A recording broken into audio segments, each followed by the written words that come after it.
On va s'ennuyer.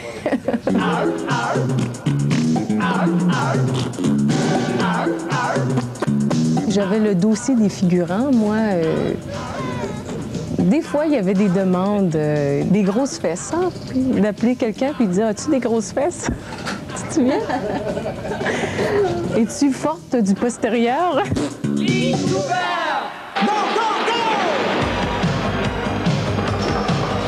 Trouver une équipe de hockey sur la patinoire, c'est une équipe complète. Donc, c'est quoi une équipe de hockey? C'est environ 12 personnes, 12-13 personnes, un arbitre en plus. Et ça, c'était pour Snap et Bourdon. Et remplir l'aréna, Maurice Richard. Alors ça, c'est pas évident, hein? Surtout quand il faut faire venir. La convocation est à 5h30, 6h le matin, là. C'est pas évident, tu sais. À un moment donné, tu te dis, mon Dieu, jamais en dehors de Rock et Belles Oreilles, j'aurais été amené à faire ce genre de choses-là. Il fallait aller tourner,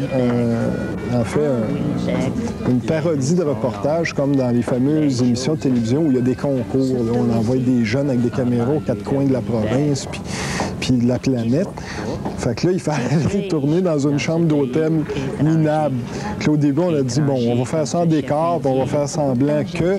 Mais, bon, justement, l'exigence, justement, dans le travail pour la crédibilité, puis effectivement, il avait raison. Il fallait aller dans une vraie chambre de motel où c'est des lieux où tu te retrouves, où normalement, tu ne devrais pas te retrouver là, dans la normalité de la vie ou des choses, mais là, pour Rock et Belles Oreilles, tu es là. Et c'est vraiment trippant de se retrouver dans des endroits. D'ailleurs, Rock et Belles Oreilles m'a permis d'aller à toutes sortes d'endroits, connus ou inconnus, là, que les gens peuvent voir, mais d'y être allé soi-même, ça arrive à bien peu de gens. T'sais. Tout est si loin et confus dans ma tête. Je pense que je vais aller me Je vais aller me crotter dans la cuisine. Hey, wow, là, ça va faire, là! Oui, curé. Il y a eu des problèmes de censure, il y en a eu quelques-uns. Pas cette année vraiment, il y en a eu au tout début. Bonjour, ici le président d'Ultraman. Il y a le seul sketch qui a été censuré, c'est un sketch... on était à la première année de 4 saisons. 4 saisons, on était donc aussi à sa première année en ondes.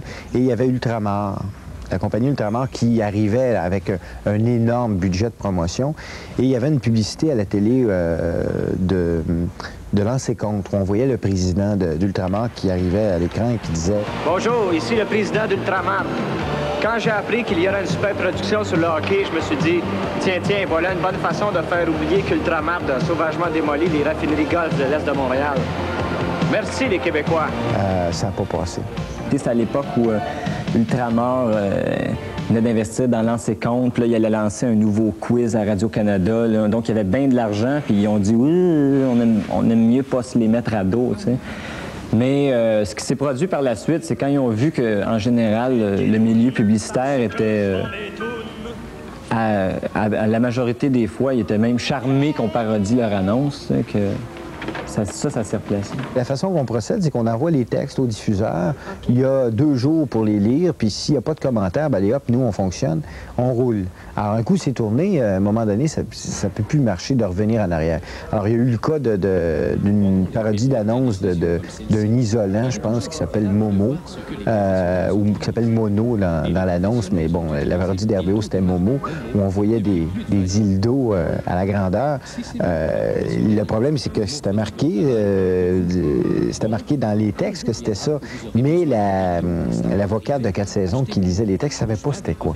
Alors, elle a dit oui, il n'y a pas de problème. Et quand elle a vu ça à l'écran, elle a dit, mais mon Dieu, qu'est-ce que c'est ça? Et là, ben, il était trop tard, c'était filmé. Elle n'avait pas su, parce qu'autrement, ça n'aurait sûrement pas été en ondes, ça, c'est sûr.